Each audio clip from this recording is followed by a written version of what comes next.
আসসালামু আলাইকুম। কেমন আছেন সবাই? আশা করি ভালো আছেন। আলহামদুলিল্লাহ আমিও ভালো আছি। কাছে দূরে যে যেখানে, দেশ ও দেশের বাইরে যে যেখানে বসেই কৃষি খামার ও প্রাকৃতিক দৃশ্য চ্যানেলের ভিডিওগুলো প্রতিনিয়ত দেখে থাকেন, তাদের সবাইকে জানাই আন্তরিক শুভেচ্ছা ও অভিনন্দন।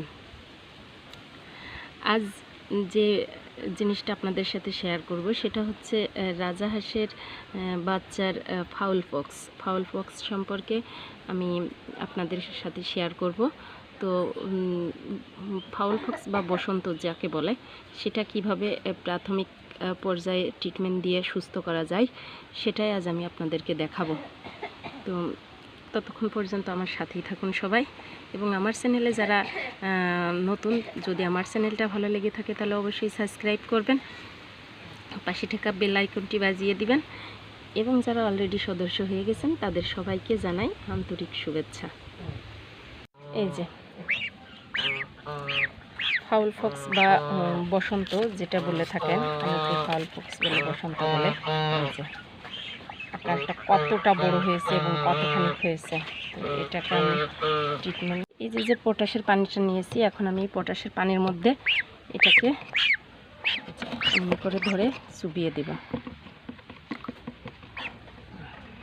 চেষ্টা করবেন যেন কখনো এই পানিটা চোখে না যায়।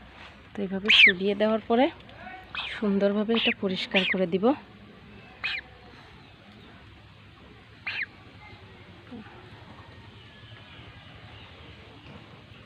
এটা কেউ অনেকেই বসন্ত বলে, ফাউল পক্স বলে।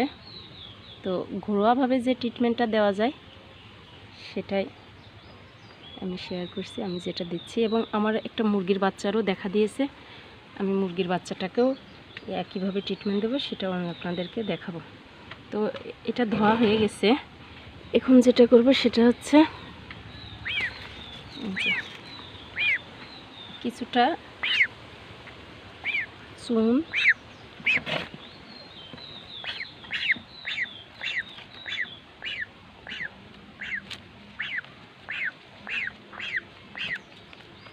পটাশের সাথে সুন্দরভাবে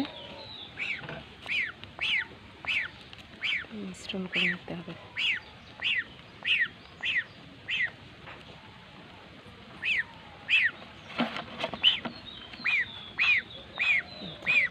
একটু হালকা একটু চুন এবং একটু পটাশ, দুইটাকে সুন্দরভাবে মিক্সড করে নিতে হবে।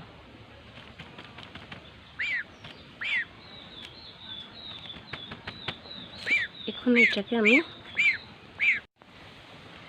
তো এই যে এখানে পটাশ এবং চুন যেটা মিশ্রণ করে রেখেছিলাম, এটাকে সুন্দরভাবে এখানে লাগিয়ে দিতে হবে, লাগিয়ে রাখতে হবে।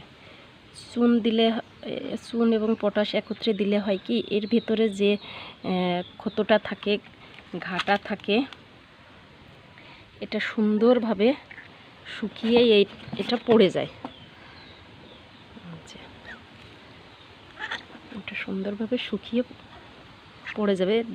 পরপর এই একই নিয়মে 3 থেকে 4 দিন এভাবে দিবেন।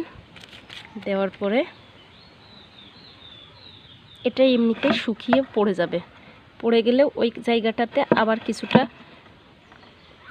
ক্ষতস্থান দেখা দেবে, সেইখানে আবার আরেকদিন পটাশটা আর চুন লাগিয়ে দিবেন। এবং এটা এখন এদের যেটা করবেন, এটা এর পরবর্তীতে এর যে কাজটা করবে সেটা হচ্ছে এই জায়গাটার মধ্যে চুলকায়, এটা একটু অ্যালার্জি জাতীয়, এটা চুলকায়। এর জন্য যে মানুষের যে অ্যালার্জির ওষুধটা আছে, ওই ওষুধ যেহেতু হাঁসটা ছোটো, এই কারণের জন্য ওই ওষুধটা 2 ভাগ করে 1 ভাগকে খাইয়ে দিতে হবে।